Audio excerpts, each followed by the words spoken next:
I am Caleb Vance, 42, and for 12 years, I lived a beautiful lie, believing my marriage and business partnership with my brother were built on honest, hard work. But last Saturday, in the quiet driveway of our Oregon farmhouse, my brother Julian uploaded a single video file to our shared drive, a mindless act that ignited an irreversible chain reaction. What did I discover? My wife, Elena, surrendering to my brother in his car, offshore bank accounts siphoning my life savings, and altered blueprints framing me for structural sabotage. In just 48 hours, my peaceful life completely disintegrated. Yet, the mastermind behind this ruin isn't hiding. She is currently standing in our sunlit kitchen, humming softly while flipping blueberry pancakes, entirely unaware that the countdown to her absolute destruction has already begun. Before I do, take a moment to like and subscribe, but only if this story earns it. Drop your city and your local time in the comments. I like knowing who's out there. Chapter 1.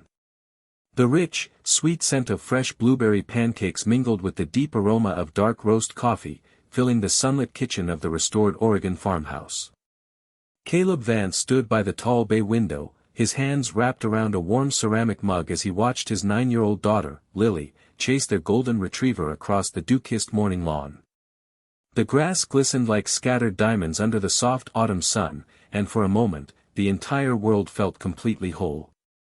Elena walked up behind him, her movements quiet and fluid as she wrapped her arms around his waist, resting her chin gently on his shoulder. She felt warm, her skin radiating the familiar, comforting heat of someone who had shared his bed and his dreams for 12 years. Her hair smelled of the lavender shampoo he always made sure to buy for her, a small, quiet detail in a long list of things he did to keep her happy. Caleb closed his eyes, leaning back into her touch. He had spent more than a decade pouring his sweat and soul into his custom cabinet-making business, transforming raw, stubborn wood into beautiful, lasting structures. He was a man who believed in the honesty of manual labor, believing that if you treated people with respect and worked with your hands, the universe would return the favor. They had bought this farmhouse 7 years ago, a fixer-upper that Caleb had personally rebuilt, replacing every rotting joist and laying down the polished oak floors with his own hands. Elena squeezed him tightly, whispering that they were incredibly lucky before she stepped away to help Lily wash her hands for breakfast. Caleb smiled, a profound sense of peace settling deep in his chest. He grabbed his keys from the wooden counter and stepped outside to his service truck, needing to retrieve his tablet to sync the latest project invoices before the busy workday began. The morning air was crisp and cool, carrying the scent of damp pine and fallen leaves from the surrounding woods. He climbed into the driver's seat of the truck and unlocked the screen of his device, expecting to see his usual design layouts and client spreadsheets. Instead, a persistent notification from a shared cloud drive caught his eye. It was a newly uploaded folder titled Project Lakeside. Assuming it was a draft or a site photo from his business partner and half-brother, Julian, Caleb tapped the screen to open it. Julian had always been the smooth talker, the one who handled the high-end clients in Portland, while Caleb spent his days covered in sawdust, bringing those designs to life. The folder contained only a single, high-definition video file. He pressed play, expecting to see a kitchen layout or a lakeside property survey. Instead, the screen filled with the interior of Julian's luxury vehicle, parked in a secluded spot by the shores of Lake Oswego. Elena was there. Her face was flushed, her laughter raw and uninhibited in a way Caleb had not heard in years. He watched in paralyzed, suffocating silence as his wife surrendered herself to his brother with a desperate, hungry passion. The video captured every whispered word, every touch, and every betrayal with agonizing clarity. The world around him did not crash or burn, it simply emptied of air. The peaceful morning shattered into 1,000 jagged pieces, and the quiet rustle of the Oregon pines was replaced by a deafening, absolute silence that threatened to choke him where he stood. The cold numbness that settled over Caleb in the driveway did not paralyze him, it crystallized into a quiet, terrifying focus. He did not confront Elena when he walked back into the kitchen, nor did he scream at Julian when they met at the office the following Monday. Instead, Caleb retreated into the silent, meticulous mindset of a master craftsman, knowing that the most durable structures were built slowly, and the most devastating collapses were planned with absolute precision. The perfect opportunity presented itself just 3 weeks later. Julian's newly formed development firm, a venture Caleb had secretly discovered was being funded by assets siphoned from their shared business, secured a massive, multi-million-dollar contract to construct a 20-story luxury condominium complex in the heart of downtown Portland. It was the kind of high-profile project that would establish Julian as a premier developer in the Pacific Northwest, cementing his status and wealth. Because of his undisputed reputation for structural integrity, Caleb was kept on as the lead structural consultant, a move Julian made to keep his betrayed brother close and unsuspecting. Caleb spent long, sleepless nights in his dark workshop, staring at the glowing blue screen of his computer, meticulously reviewing the digital blueprints for the tower.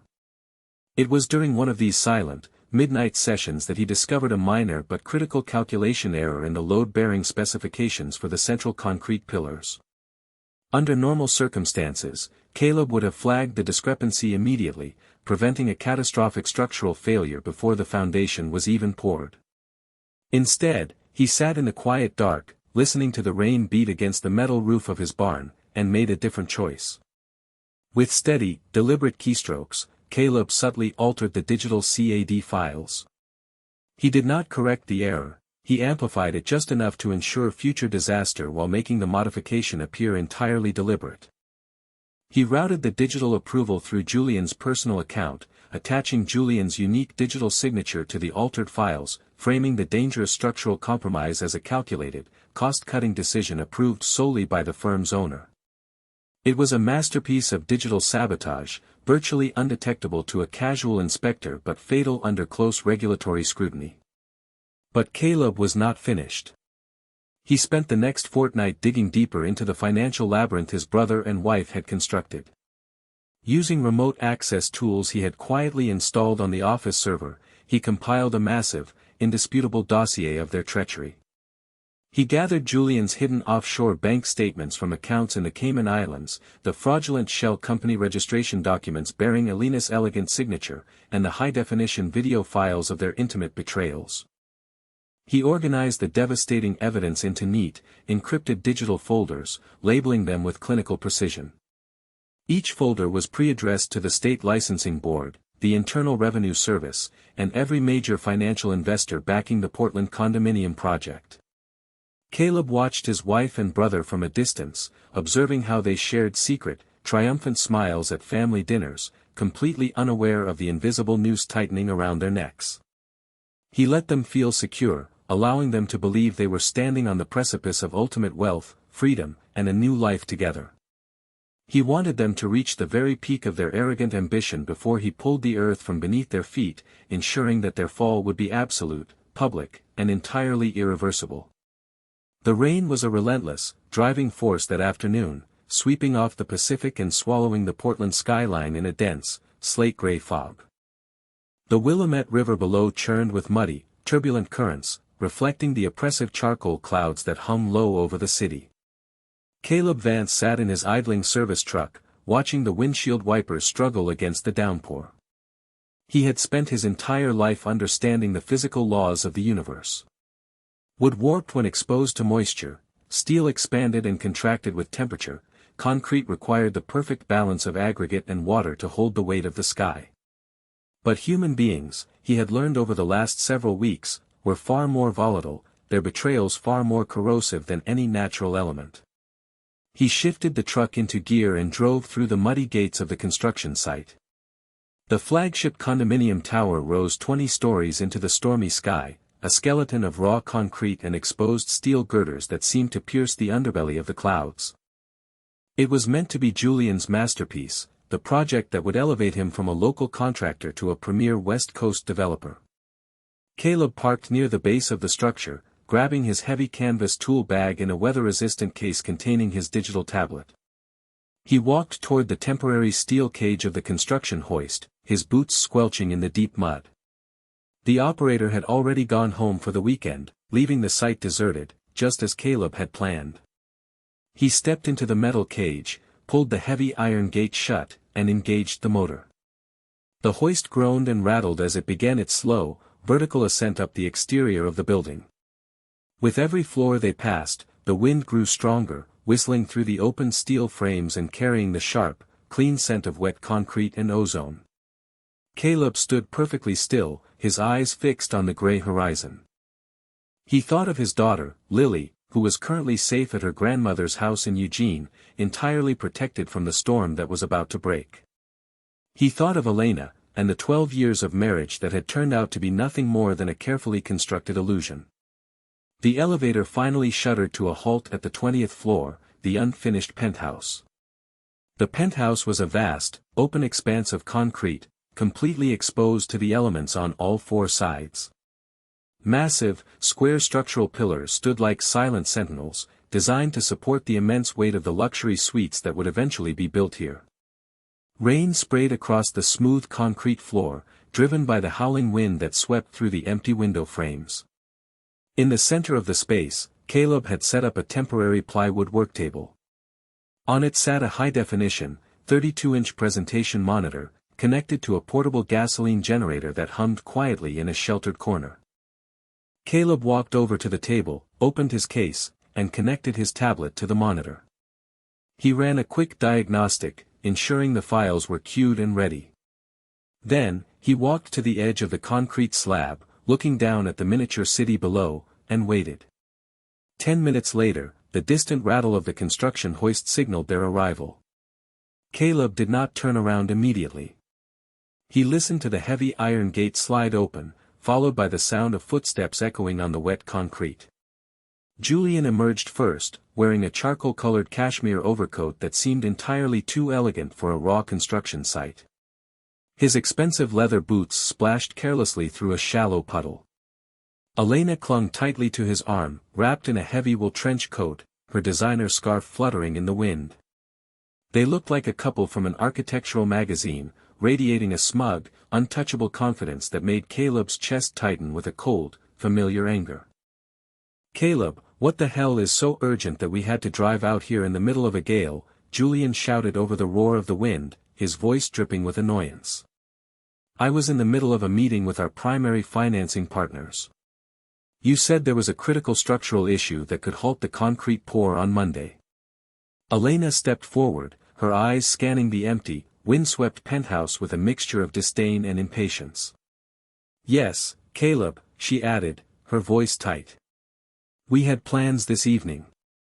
Surely whatever this is could have waited until normal business hours on Monday morning." Caleb turned slowly to face them. He did not offer a hand, nor did he smile. His face was a mask of absolute, unyielding calm. "It is a structural issue, Julian," Caleb said, his voice carrying clearly despite the howling wind. "In fact, it is the most critical issue this project will ever face. I wanted to show you in person, before the damage becomes entirely irreversible." Julian frowned, his brow furrowing as he adjusted the collar of his coat. "Fine. Show me. We do not have all day." Caleb walked back to the plywood table and picked up his tablet. He did not look at Elena, though he could feel her eyes tracking his every movement, perhaps sensing for the first time that the quiet, dependable husband she had manipulated for years was no longer playing his part. Caleb pressed his thumb against the glass screen of the tablet.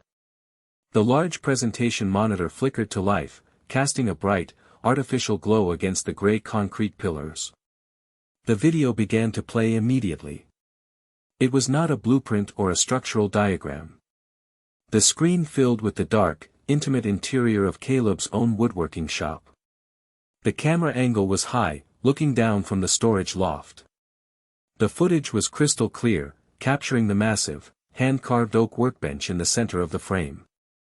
A second later, the heavy barn doors slid open on the screen, and Elena stepped inside, followed closely by Julian. The silence that fell over the penthouse was absolute, heavier and more suffocating than the concrete ceiling above them.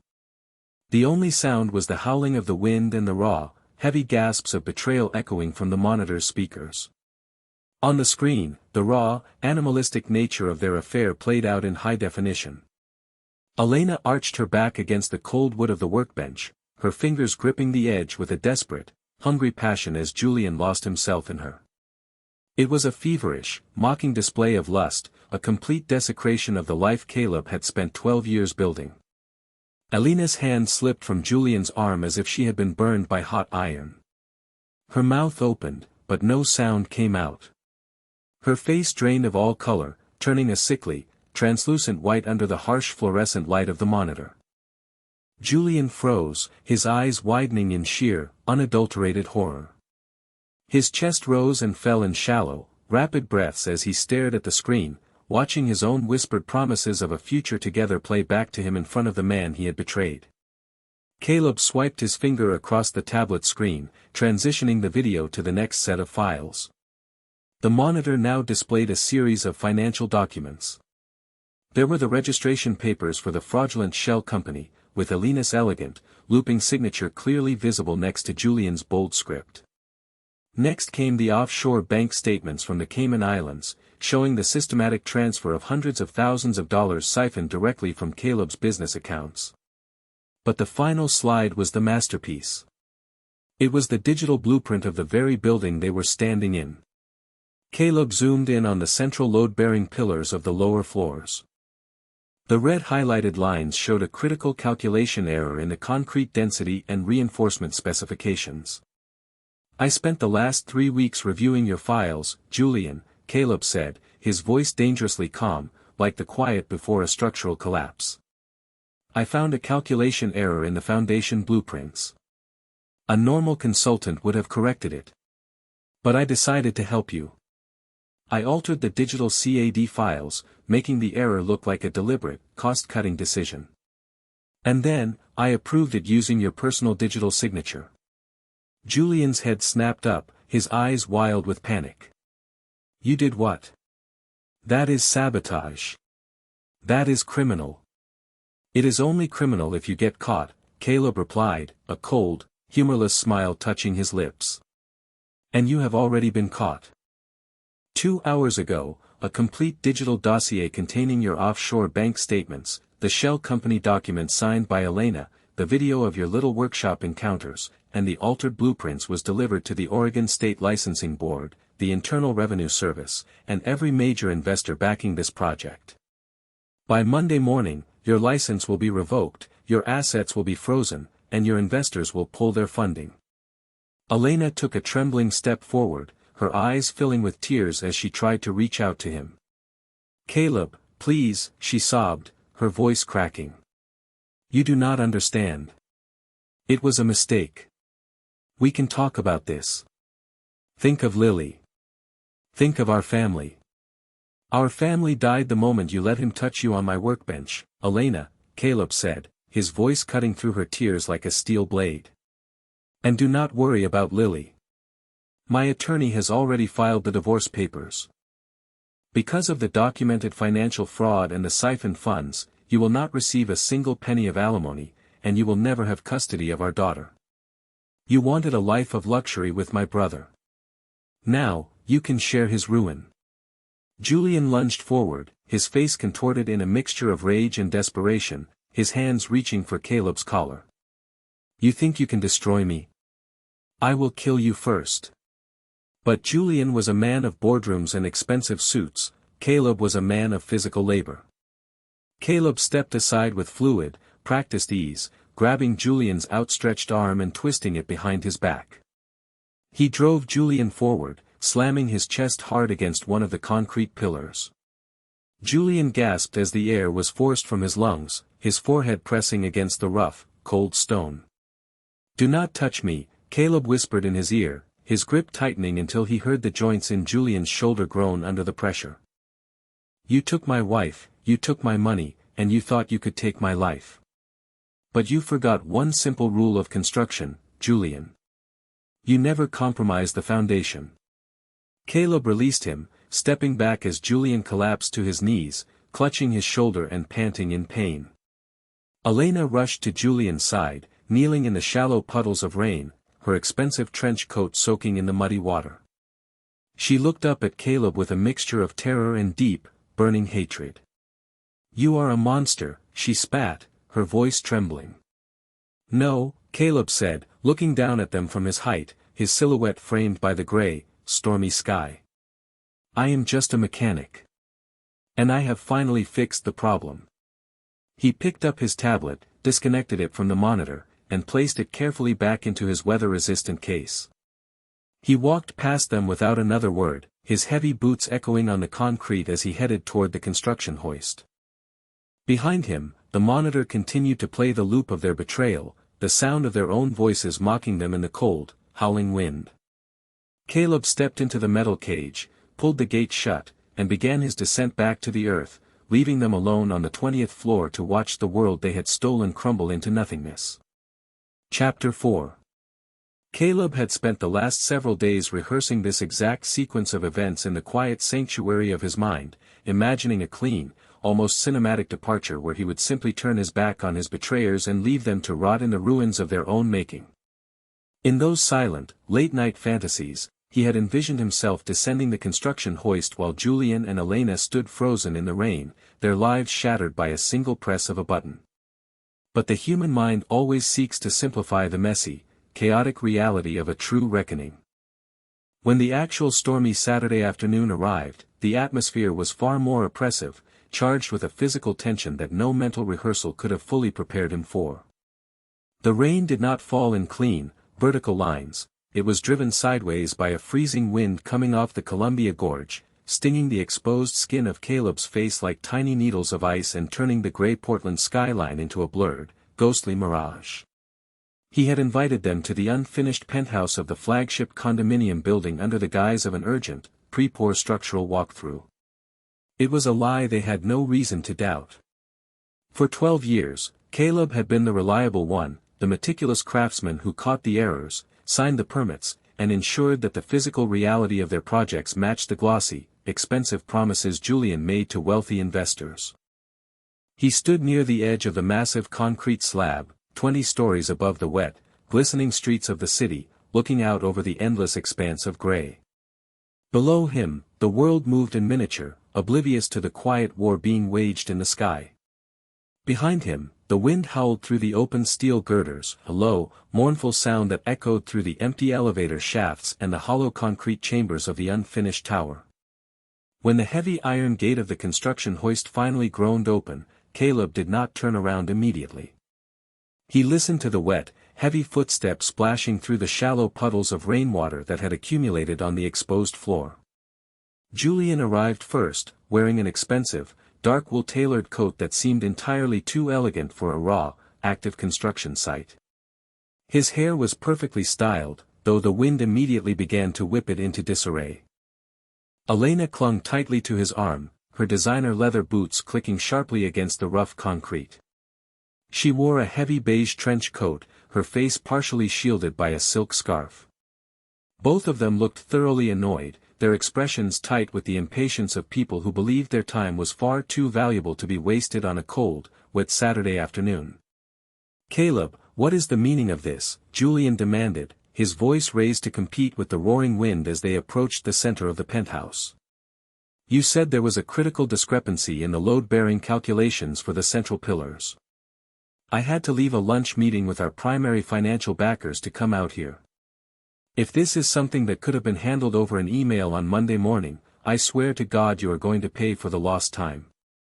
Elena stepped forward, her eyes scanning the empty, wind-swept space with a mixture of disdain and cold irritation.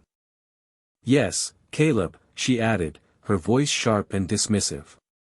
"It is freezing up here, and we have dinner reservations in the Pearl District in 2 hours.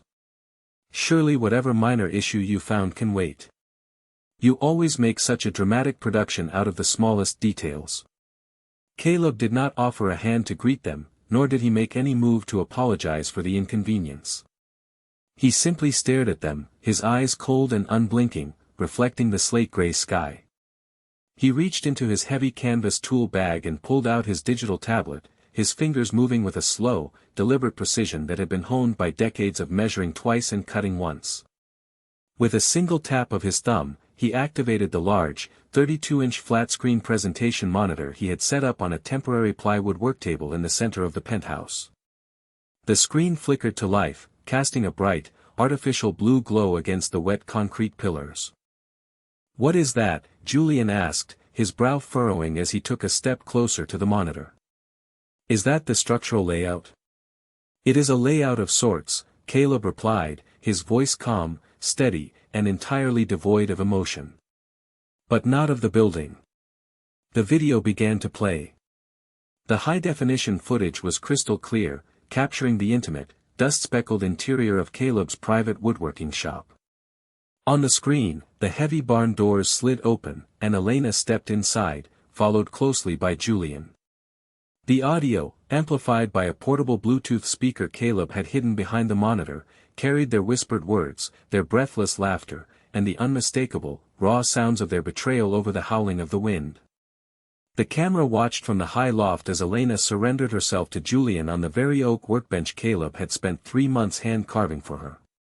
Julian's face went pale, the healthy, wealthy color draining from his cheeks in a matter of seconds. His confident, arrogant smirk vanished instantly, replaced by a slack-jawed, hollow expression of sheer panic. He took a half-step backward, his boots splashing weakly in a puddle, his eyes darting from the screen to Caleb and back again. Elena gasped, her hand flying to her mouth as her entire body went rigid. The silk scarf around her neck seemed to tighten like a noose as she realized that their secret, illicit world had been laid bare in the most brutal, undeniable way possible. Caleb did not give them time to speak, nor did he listen to the desperate, halting explanations that began to form on their lips. He swiped his finger across the tablet screen, transitioning the presentation to the next set of files. The monitor now displayed a detailed slideshow of their financial thefts. There were the offshore bank statements from the Cayman Islands, the fraudulent shell company registration documents, and the forged signatures showing how they had systematically siphoned hundreds of thousands of dollars from the joint business accounts. And finally, Caleb displayed the altered blueprints. He zoomed in on the central concrete pillars, showing the red-flagged calculations that would guarantee a slow, progressive structural failure under the full weight of the 20-story tower. "I found the error in the foundation blueprints 3 weeks ago, Julian," Caleb said, his voice cutting through the freezing wind like a chisel through soft pine. "A normal partner would have corrected it. But I decided to let you have exactly what you wanted. I altered the digital CAD files, making the structural compromise look like a deliberate, cost-cutting decision. And then, I approved it using your personal digital signature." "You are insane," Julian whispered, his voice trembling as he stared at the red lines on the screen. "You sabotaged the entire project. You will go to prison for this." "No," Caleb replied quietly. "You will. 2 hours ago, a complete digital dossier containing your offshore bank statements, the shell company documents signed by Elena, the video of your encounters in my workshop, and the altered blueprints was delivered to the Oregon State Licensing Board, the Internal Revenue Service, and every major investor backing this development. By Monday morning, your license will be revoked, your assets will be frozen, and your investors will pull their funding. Your career, your reputation, and your freedom are officially over." Elena took a trembling step toward him, her eyes filling with tears as she tried to reach out, her voice cracking with a desperate, manipulative grief. "Caleb, please," she sobbed, the wind tearing at her hair. "We can fix this. Think of Lily. You cannot do this to our daughter. You cannot destroy our family. Our family died the moment you let him touch you on my workbench, Elena," Caleb said, his voice remaining flat, cold, and entirely unmoved by her tears. "And do not worry about Lily. My attorney has already filed the divorce papers. Because of the documented financial fraud and the siphoned funds, you will receive absolutely nothing in the settlement, and you will never have custody of our daughter. You wanted a life of luxury with my brother. Now, you can share his ruin." Caleb stood tall against the gray Portland skyline, the freezing wind whipping his jacket around him as he watched them tremble. For the first time in 2 years, the heavy, suffocating weight in his chest was gone, replaced by a rush of absolute, intoxicating triumph. He had built this trap with the precision of a master craftsman, and as he watched his betrayers realize the sheer, inescapable depth of their ruin, he knew that some structures were meant to be demolished. The silence that followed Caleb's declaration of victory was heavy, thick with the scent of wet concrete, ozone, and the cold, metallic tang of the driving rain. For a fleeting, beautiful moment, Caleb believed he had won. He felt the phantom weight of the past 12 years lift from his shoulders, leaving him light, almost hollow, as he watched the color drain from his brother's face and saw his wife's hands tremble in the freezing wind. He had built his trap with the slow, agonizing precision of a master craftsman, measuring every angle, testing every joint, and ensuring that when the weight of their own greed finally collapsed upon them, there would be no escape. But as Caleb stood there, his boots planted firmly on the wet concrete slab of the 20th floor, he failed to notice the subtle shift in the wind.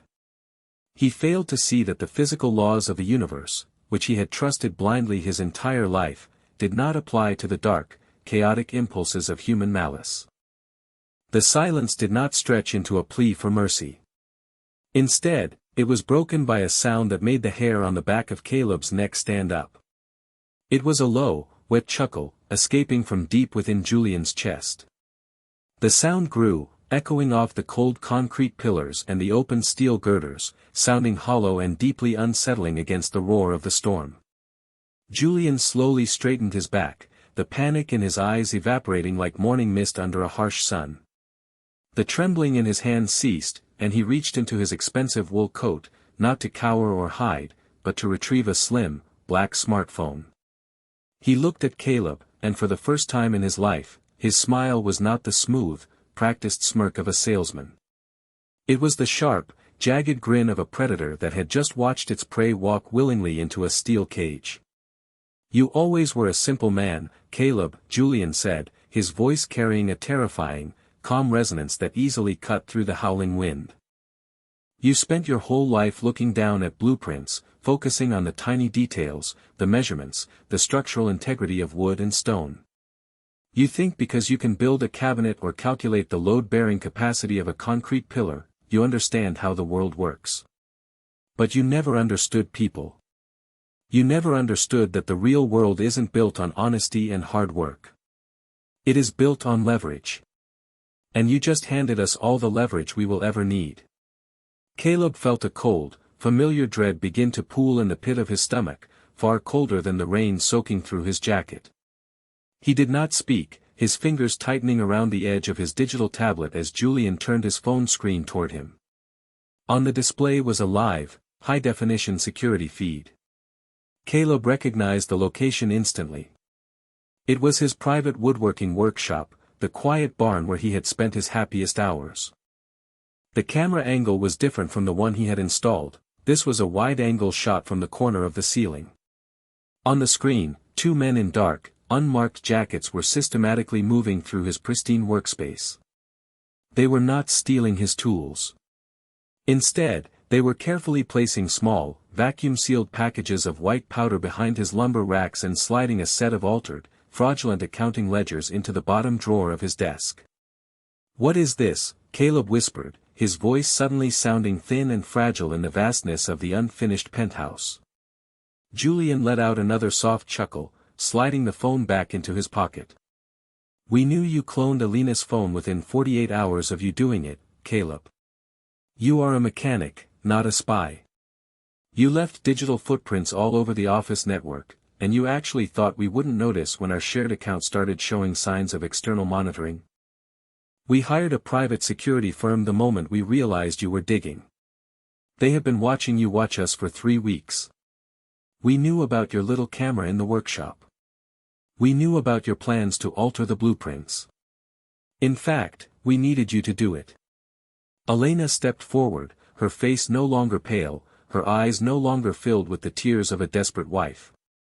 The fragile, broken woman Caleb had seen just moments ago had vanished, replaced by a cold-blooded stranger with a gaze of pure steel. She looked at Caleb with a mixture of contempt and pity, her lips curling into a cruel, silent sneer. "We let you alter those digital CAD files, Caleb," Julian continued, taking a slow, deliberate step toward him. "We wanted you to attach my digital signature to those compromised calculations. Because yesterday, our attorney filed a formal whistleblower report with the city inspectors and the federal authorities. We informed them that a disgruntled, mentally unstable employee, specifically, my half-brother and lead consultant, Caleb Vance, was attempting to extort our firm. We told them you had threatened to sabotage the structural integrity of this very building by altering the blueprints if we did not pay you a massive cash settlement. The altered files on your tablet, the ones you just showed us, are the perfect, undeniable proof of your attempted industrial sabotage and extortion. You did the work for us, brother. You built your own gallows. The realization hit Caleb like a physical blow, knocking the wind from his lungs and leaving him lightheaded. The perfect, elegant trap he had spent weeks designing was not his at all. It was their trap, and he had spent every waking hour meticulously constructing his own ruin. He looked at Elena, his voice a ragged plea. Elena, please. Lily. Think of what this will do to our daughter. Elena's expression did not soften. Instead, she took a deep breath, her eyes locking onto his with a terrifying, mechanical focus. I am thinking of Lily, she said, her voice dropping to a low, chilling whisper. She deserves a father who can actually provide for her, not a boring, middle-class carpenter who spends his life covered in sawdust. She will have a wonderful life in the West Hills with Julian. And you will not be there to ruin it. Before Caleb could process her words, Elena reached up and violently grabbed the collar of her beige trench coat. With a sharp, powerful jerk, she tore the fabric, ripping the delicate brass buttons from their threads and scattering them across the wet concrete. She reached her hands to her face, her sharp fingernails clawing deep lines down her own cheeks, leaving thin, angry red tracks that immediately began to bleed, the dark red drops mixing with the rain on her skin. She grabbed her own hair, pulling it wild and disheveled around her face, her eyes wide with a sudden, terrifying simulation of absolute terror. She pulled her phone from her pocket and dialed 3 simple digits, 911. When the dispatcher answered, Elena's voice transformed instantly. She did not just cry, she screamed with a frantic, breathless hysteria that made Caleb's blood run cold. Please, you have to help us. She shrieked into the receiver, her body shaking with a perfect, simulated panic. My husband, Caleb Vance, he has gone completely mad. He lured us to the unfinished penthouse of the condominium building on 4th Avenue. He has a weapon. He is threatening to push my brother-in-law and me off the edge of the 20th floor. Please, he is going to kill us. He is screaming that if he cannot have us, no one will. Please, hurry. Caleb stood paralyzed, his mind refusing to accept the sheer, monstrous audacity of the performance unfolding before his eyes. He looked at his hands, the rough, calloused hands of an honest worker, and realized with a sickening horror that in the eyes of the law, he was already a monster.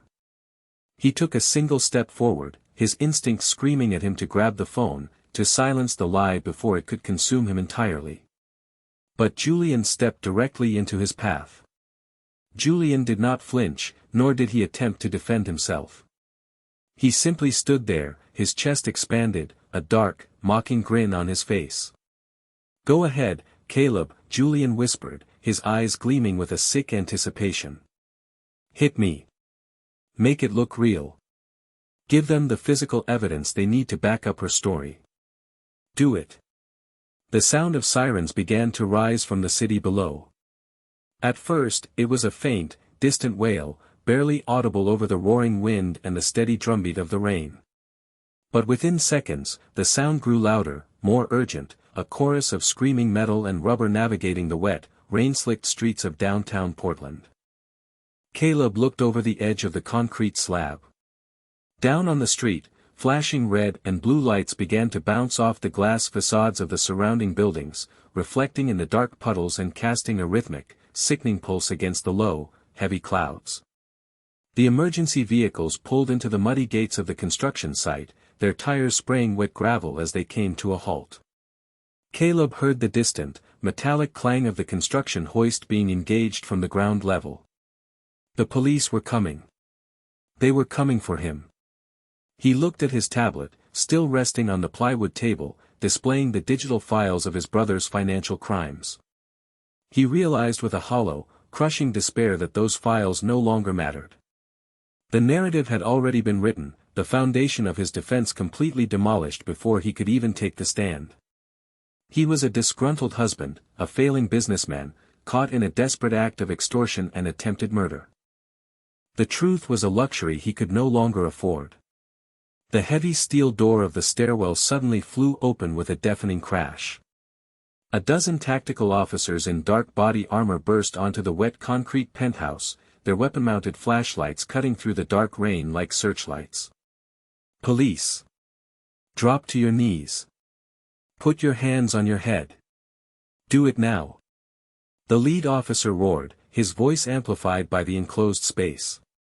Caleb did not move. He stood there, the rain soaking through his hair and dripping down his face, his eyes fixed on Elena, who had collapsed to her knees, sobbing hysterically into her hands, playing the role of the traumatized victim to absolute perfection. Julian immediately raised his hands, stepping away from Caleb with a look of staged relief, shouting to the officers that they were unarmed. "Get down on the ground!" The officers screamed again, the red laser sights of their rifles dancing across Caleb's chest. Caleb slowly raised his hands. He did not fight. He did not scream. He simply let his knees buckle, sinking down into the cold, shallow puddles of rainwater that covered the concrete floor. Two heavy, armored officers slammed into his back, forcing his face rough against the abrasive stone. He felt the cold, crushing weight of a knee in his spine, and the brutal, metallic click of handcuffs ratcheting tightly around his wrists, cutting deep into his skin. As they dragged him to his feet, his face smeared with wet concrete dust and blood from a small scrape on his cheek, Caleb looked back one final time. Elena was already wrapped in a yellow police blanket, her shoulders shaking as she sobbed into the chest of a sympathetic officer. Julian stood right beside her, his arm wrapped protectively around her waist, his face a mask of deep, brotherly concern. But as the officers escorted Caleb toward the dark stairwell, Julian caught his eye through the driving rain. The concern vanished for a fraction of a second, replaced by a tiny, almost imperceptible nod of absolute, crushing victory. Caleb was led down into the darkness of the tower, leaving his wife, his brother, and his freedom behind in the cold, unyielding storm. The descent from the 20th floor of the unfinished tower was a slow, mechanical journey into a living nightmare. Locked inside the steel cage of the construction hoist, Caleb Vance felt the cold metal of the handcuffs biting into his wrists, his arms pinned awkwardly behind his back. The two tactical officers who stood on either side of him did not speak, their faces obscured by the dark visors of their helmets, their heavy breathing the only sound competing with the howling wind. When the hoist finally shuddered to a halt at the ground level, Caleb was pushed out into the freezing rain, his boots dragging through the deep, thick mud of the construction site. The flashing red and blue lights of half a dozen police cruisers illuminated the wet gravel, casting a rhythmic, sickening glow over the entire scene. He was pushed into the cramped, vinyl-smelling back seat of a patrol car, his face pressed against the cold glass of the window as the vehicle pulled away from the curb, leaving the towering skeleton of Julian's dream behind in the dark Portland night. The booking process at the Multnomah County Detention Center was a blur of bright fluorescent lights, sterile white tile, and the sharp, chemical smell of industrial disinfectant. Caleb was stripped of his wet clothes, his hands and fingers stained with the dark ink of the fingerprinting station, before he was handed a rough, oversized orange jumpsuit. They took his belt, his boots, and his wedding ring, placing the small gold band into a plastic property bag with a cold, administrative finality. He was led down a long, echoing corridor to a small, windowless holding cell, the heavy steel door sliding shut with a loud, metallic clang that seemed to vibrate through his very bones. Sitting on the cold concrete bench, Caleb stared at his hands, his mind desperately trying to find a flaw in the trap his brother and wife had sprung upon him. But the deeper he analyzed the situation, the more he realized that they had not just built a trap, they had constructed an entire alternate reality, one where he was the villain and they were the innocent victims of his mad, desperate jealousy. The following morning, two detectives in plain clothes sat across from Caleb in a small, suffocating interrogation room. They did not ask about the affair, nor did they care about the siphoned bank accounts or the stolen designs. Instead, they slid a series of high-gloss photographs across the metal table. The images showed his private woodworking shop, the quiet barn where he had spent his happiest hours building furniture for his family. In the photos, vacuum-sealed packages of high-grade methamphetamine were clearly visible, tucked neatly behind his stacks of reclaimed oak and walnut. Another photograph showed a leather-bound financial ledger found in his desk drawer, filled with forged entries that detailed a systematic tax evasion scheme and illegal cash transactions. The detectives explained that the city inspectors had also found the altered CAD files on his personal computer, containing the dangerous structural modifications to the condominium tower, accompanied by a digital trail that led directly to his personal IP address. Every piece of evidence was clean, professional, and entirely devastating. When Caleb tried to explain the truth, his voice sounded wild, frantic, and completely unbelievable even to his own ears. As the weeks turned into months, the isolation of the county jail began to wear Caleb down to a hollow shell of his former self. His only contact with the outside world was through his court-appointed defense attorney, a tired, overworked man named Harrison who spent their brief meetings looking through the mountain of evidence with a grim, defeated expression. Harrison repeatedly urged Caleb to consider a plea deal, pointing out that the state had an airtight case. They had the physical drugs found in his shop, the fraudulent financial ledgers, the digital evidence of structural sabotage, and, perhaps most damaging of all, the testimony of his own wife. Elena had filed for an emergency restraining order, presenting the police with photographs of the deep scratches on her face and a detailed history of alleged domestic abuse that Caleb had supposedly inflicted upon her for years. To the eyes of the legal system, Caleb was not a victim of betrayal, he was a dangerous, unstable man who had finally snapped when his wife tried to leave him. The trial began on a gray, overcast morning 6 months after his arrest. The courtroom was a sterile, wood-paneled chamber filled with the quiet murmur of spectators and the soft rustle of legal documents. Caleb sat at the defense table, his hands clasped tightly in his lap, wearing a cheap, ill-fitting suit his attorney had procured for him. Across the aisle sat the prosecution team, flanked by Julian and Elena, who looked pristine, dignified, and deeply sorrowful. 12 ordinary citizens of Oregon sat in the jury box, their eyes shifting between Caleb and his wife with a mixture of curiosity and immediate judgment. From the very first day, the trial was not a search for the truth, it was a carefully orchestrated performance, and Elena was the star. When Elena took the stand, the entire courtroom fell into a hushed, expectant silence. She wore a modest, dark blue dress, her hair pulled back in a neat, simple style that made her look fragile and vulnerable. Her voice trembled as she answered the prosecutor's questions, her eyes occasionally darting toward Caleb with a look of genuine, calculated terror. She wept softly into a tissue as she described the night of the arrest, telling the jury how Caleb had lured her and Julian to the unfinished penthouse under the pretense of a business emergency. She claimed that Caleb had held them at the edge of the 20th floor, screaming that if he could not have her, no one would, and that he had physically assaulted her when she tried to protect his brother. She showed the jury the faint, faded scars on her cheeks, claiming they were the permanent physical reminders of her husband's violent rage. It was a flawless, devastating performance, and Caleb could see the disgust hardening on the faces of the 12 jurors as they listened to her words.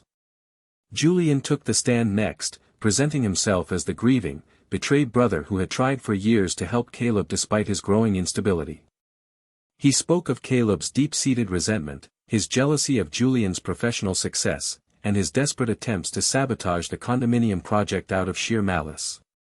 The prosecution presented the altered blueprints, the digital signatures, and the drugs found in the workshop, weaving a seamless narrative of a bitter, failing husband who had turned to narcotics and extortion to ruin the lives of those around him. Caleb's defense attorney tried his best, cross-examining the witnesses and pointing out the lack of direct physical evidence connecting Caleb to the drugs, but his arguments felt weak, academic, and entirely hollow against the emotional weight of Elena's tears and the physical reality of the state's evidence. The jury deliberated for less than 2 hours. When they returned to the courtroom, Caleb stood beside his attorney, his heart hammering against his ribs like a trapped bird. The foreperson, a stern-faced woman who refused to look Caleb in the eye, read the verdict with a cold, mechanical clarity. Guilty of industrial sabotage. Guilty of attempted extortion. Guilty of possession of a controlled substance with intent to distribute. Guilty of domestic assault. The words fell like heavy concrete blocks, crushing the last remaining fragments of Caleb's hope. 2 weeks later, Caleb stood before the judge for sentencing. The courtroom was nearly empty, save for his attorney, the prosecutors, and the 3 people who had destroyed his life. The judge, a severe man with graying hair and a voice like gravel, looked down at Caleb from his high bench with absolute disdain. He spoke at length about Caleb's calculated malice, his willingness to compromise the safety of hundreds of future residents for the sake of a personal vendetta, and the terror he had inflicted upon his own family. Expressing regret that the law did not allow for a harsher penalty, the judge sentenced Caleb Vance to 20 years in the Oregon State Penitentiary, without the possibility of parole. As the bailiff stepped forward to chain his ankles and wrists, the heavy steel links clinking loudly in the quiet courtroom, Caleb slowly turned his head to look at the gallery one final time. Elena and Julian were sitting side by side in the second row. They were holding hands, their fingers tightly intertwined, their faces glowing with a warm, triumphant satisfaction that they no longer had to hide. Standing between them was Lily. She was wearing a brand new, expensive wool coat, her small hand clasped in Elena's. She looked at her father through the wooden partition, her eyes no longer filled with the warmth and love he had cherished for 9 years. Instead, she looked at him with a deep, haunting confusion and fear, her young mind completely poisoned by 6 months of systematic lies and manipulation. Caleb opened his mouth to call out her name, to tell her one last time that he loved her, but no sound came out of his dry, swollen throat. He was led away in chains, dragged through the heavy double doors of the courtroom and into the dark, sterile hallways of the prison system. He had sought justice, he had sought truth, and he had built his revenge with the absolute precision of a master craftsman. But in the end, the betrayers walked away with his daughter, his business, his home, and his life, leaving him with nothing but the cold, silent concrete of a prison cell to call his own.